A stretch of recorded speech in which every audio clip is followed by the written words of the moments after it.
Okay, so good afternoon mga kabigman. Pangalawa na ito sa magkapatid. Nauna lang yung bunso. Pangalan nga nito, Toy? Dave po. Si Dave, no? So, congratulations kay Dave at may driver's license na. So, si ate naman, ang ating tuturuan or dadagdagan ng kalaman. Gawa lang si ate ay medyo naturuan na ni daddy at medyo may idea na. But dadagdagan natin.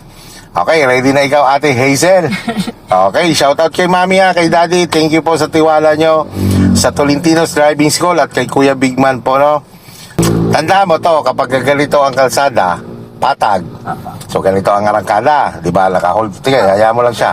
Alisin mo pa kay brake. Alisin mo. Patong mo sa gas. Yan, angat mo dahan-dahan si clutch. Tandaan lang, hanggang maramdaman mo siyang yan, samahan mo ng konting gas. Let go.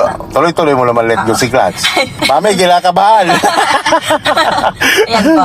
Sige lang, gas na. Tapos gas control na ikaw. Yan. Okay, stop naman.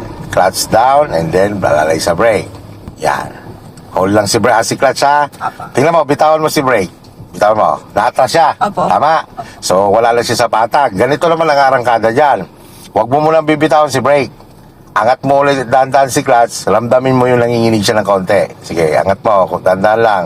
Stay ang clutch. Punta ka sa gas. Pagsamahin mo ngayon dalawa.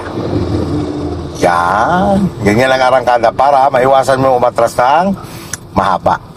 Okay, go na tayo. 2,000 RPM kung sa RPM magbe-base. 0 to 20 kung sa speed.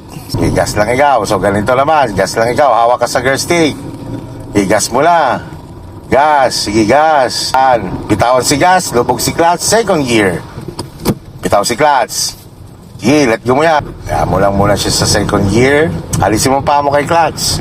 Dali mo sa potres, yan. Tapos kasi pababa yan, ang paa mo naman, ililipat mo kay nakaabang kay brake. Stay on your lane pa rin. Bitaw-bitaw lang yan. Pagka bumagal, bitawan. Pagka bumilis, alalayan.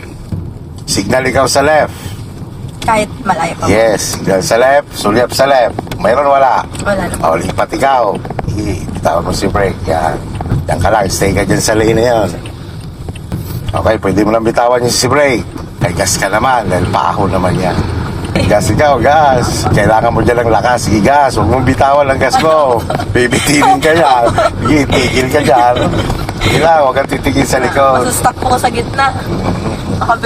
Baka bigla akong kumatras. Pagpaahon, kailangan lang lakas. Yan, stay ka lang dyan sa lane na yan. Bandar yan, baba na naman yan. Mamaya tayo magdagdag ng third gear.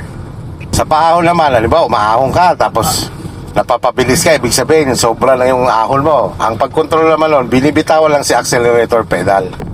Eh mga kabigman, relax lang ang kamay sa manibela, walang gigil. Ganyan talaga sa umpisa. Wala naman nag-aaral na hindi natatakot at kinakabahan. Na kanya-kanya na lang talaga lang pag-overcome ng inyong mga takot. Si Hazel, nginingitian lang ni Hazel. Pero syempre, nakaramdam din siya ng takot. Baka sabihin nyo, hindi siya nakaramdam ng takot. Mayroon din. Kasap ikaw, tapos hawak ikaw sa gear stick. Yan. Kunin mo ngayon ng 2,000 RPM. Yan, pwede na mag-third gear. Bitaw si gas. Lubog si clutch, third gear.